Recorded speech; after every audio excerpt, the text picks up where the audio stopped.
bagian Jawa Tengah. Terus pelakunya itu pemasok juga, terus si operator transportasinya dan pengelola gudangnya. Apabila intervensinya itu kami menggunakan metode telemetri atau MST untuk pengiriman rute si gudang dan pabriknya. Nah, dan menggunakan transit problem untuk pengalokasian gudang dan blok untuk menentukan kombinasi produk dengan profit terbesar. Nah, kami bandingkan juga dengan buku penelitian operasi dan kami bandingkan juga dengan generatif AI. Selanjutnya hasil dari penyelesaian MST ini kami menggunakan pendekatan manual dengan algoritma lokal dengan pemrosesan software OPM, dan untuk prakteknya kami menggunakan kode Python melalui Google Colab. Nah, untuk formulasi berikut ada formulasi masalahnya. Yang pertama ada perancangan untuk pengiriman untuk meminimalkan biaya transportasi dengan pendekatan metode MST. Terus hasil kendala yang digunakan metode ini jarak antar si gudang dan waktu tempat itunya, tempat gudangnya tidak boleh membentuk siklus, dan rute yang dihasilkan tidak selalu diperhitungkan dalam analisis ini. Yang kedua ada kapasitas pengiriman jenis gula tujuannya untuk memaksimalkan kombinasi pengiriman berbagai jenis gula dengan kendala kapasitas pengiriman dan serta guna menghasilkan profit terbesar dengan menggunakan metode NICE. Kendalanya kesulitan dalam mengalokasikan jenis gula secara optimal ketika terdapat variasi berat gula, kapasitas dan serta pemeriksaan yang terbatas. Nah, apa sih batas-batasannya? Proyek ini dibatasi dengan jumlah gudang yang harus dipenuhi semuanya dengan asumsi permintaan tetap untuk profit dari produk jarak antar kota dan kecepatan perjalanannya dianggap konstan. Nah, variasi eksternalnya seperti perubahan cuaca, kemacetan, dan kondisi jalan tidak diperhitungkan. Selanjutnya akan dilanjutkan dengan apa? Oke, code-nya adalah analisis manajemen diri. Jadi itu di sini kita data set yang digunakan itu mencakup lokasi gudang, jarak antar gudang dan juga waktu tempuh. Ini tuh ada jarak dan juga waktu tempuh antar gudangnya kita cari satu persatu lewat Google Maps gitu. Kenapa kita menggunakan jarak dan waktu? Karena untuk sebuah distribusi poinnya itu ada di waktu dan juga ada di jaraknya.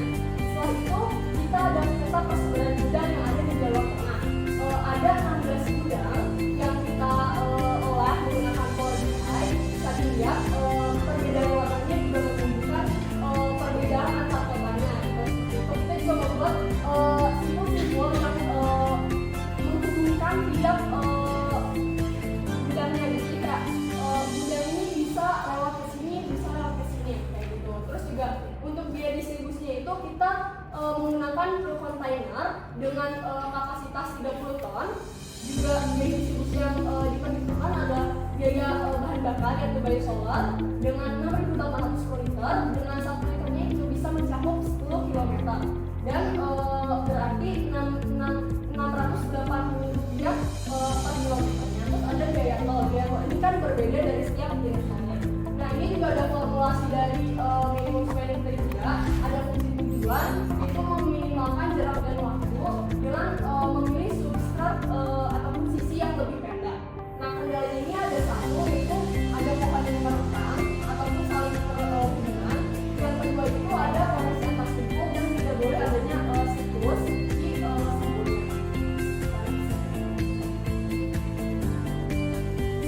Oke, ini hasil analisis dari minimum spending ini, yaitu kami menggunakan software OPM bahwa hasil dari yang berdasarkan jarak bahwa jarak terkecilnya atau terpendeknya adalah 867 km dengan waktu tempuh 1361 menit.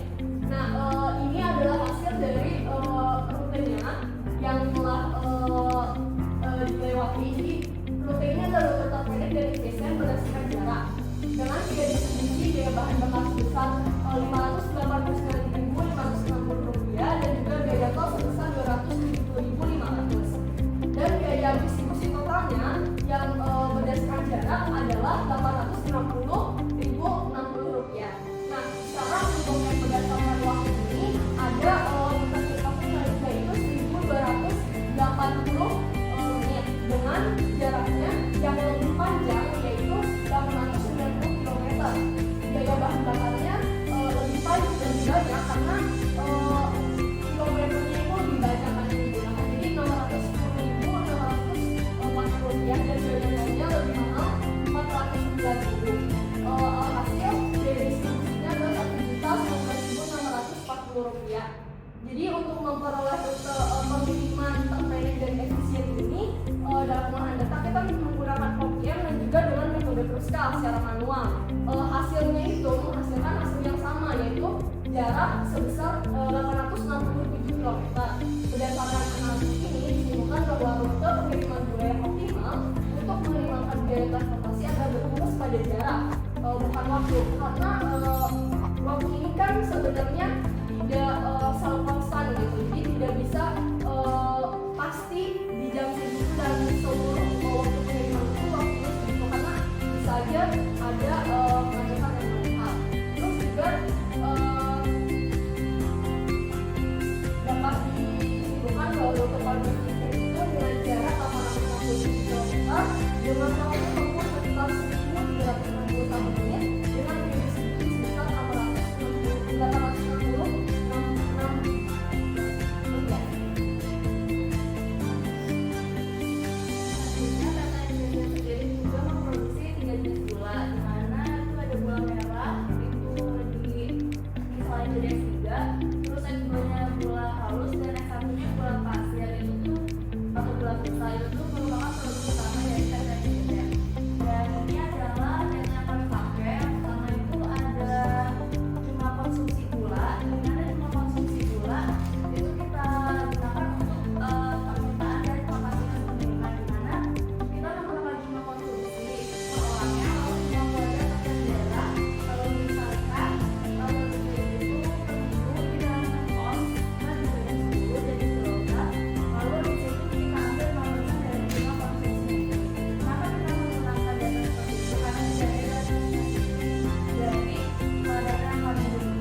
berat gula pasir ada 12 kg, gula halus 5, gula merah 15. Jadinya kendalanya 12S1 di mana W-nya itu merupakan permintaan dan kapasitas pengiriman.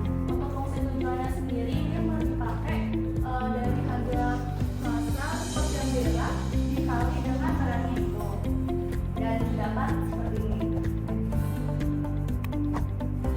Lalu ini hasilnya yang kombinasi dari tiga gula yang kami harus kirimkan, di mana gula kristal itu yang menjadi solusi utama didistribusikan di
kompetensinya 1.991. Nah, saya juga kami mendapatkan total profit yang lebih agak rendah karena metode Tunaisac yang kami pakai dan juga generatif AI itu beda. Metode yang di AI itu dia pakai pemrograman linear, kalau misalnya kami menggunakan Tunaisac.